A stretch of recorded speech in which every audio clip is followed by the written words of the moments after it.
Helen Duncan, or Hellish Nell, was a Scottish medium and spiritualist, born in 1897, who rose to prominence in the 20th century for her alleged ability to communicate with the spirit world and produce physical manifestations of spirits during séances.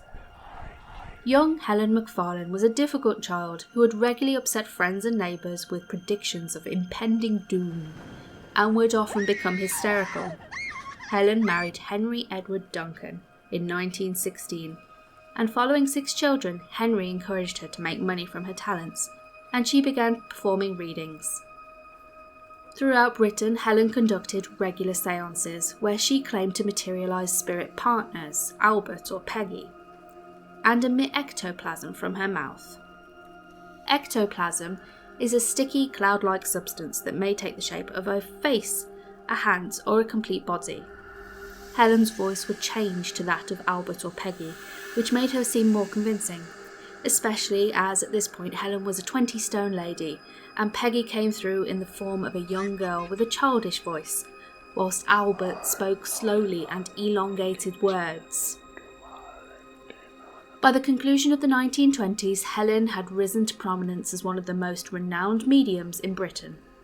In 1931, paranormal investigator Harry Price held a séance at the National Laboratory of Physical Research. Helen's clothing was examined upon entry, and according to Price's book, the following happens.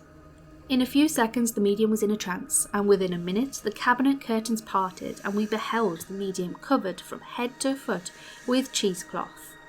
There appeared to be yards of it.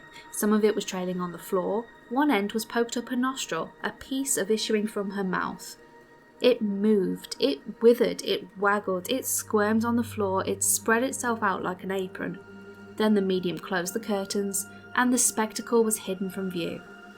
All these transformations and permutations took place in a red light bright enough to read small print by.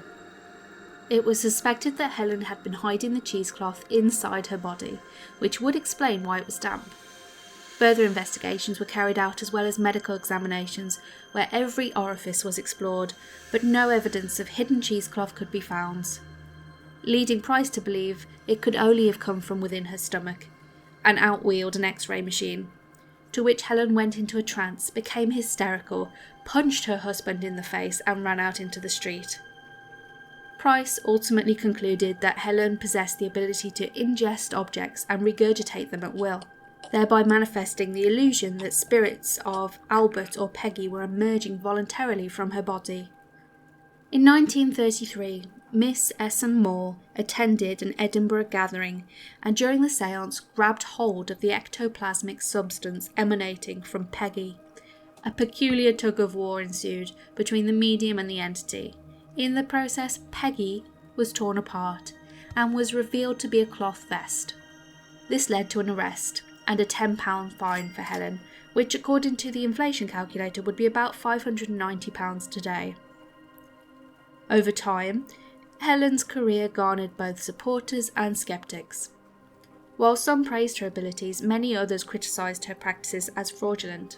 To verify her authenticity, Helen often had a female observer inspect her unclothed body before putting on a black robe and stepping into the séance area. In 1941, Helen reportedly communicated with a deceased sailor from HMS Barham and revealed the sinking of the ship in the Mediterranean, a fact officially released by the War Office several months later.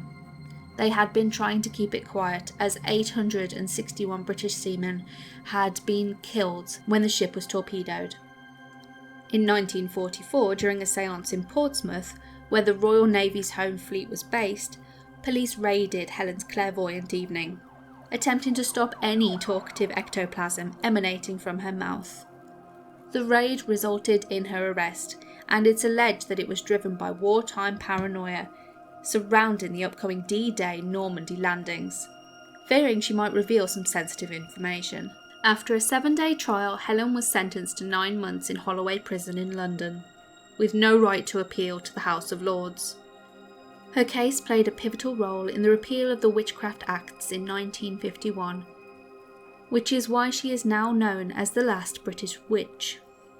Despite 3 other people being arrested under the same act at the same time as her, one of whom was entered into prison after she was. After the release from prison on September 22, 1944, Helen Duncan continued to face harassment until her death. On December 6, 1956, just a few days following a séance, Helen passed away at her residence in Edinburgh at the age of 59. Her death was attributed to long-standing poor health, which had plagued her for several years.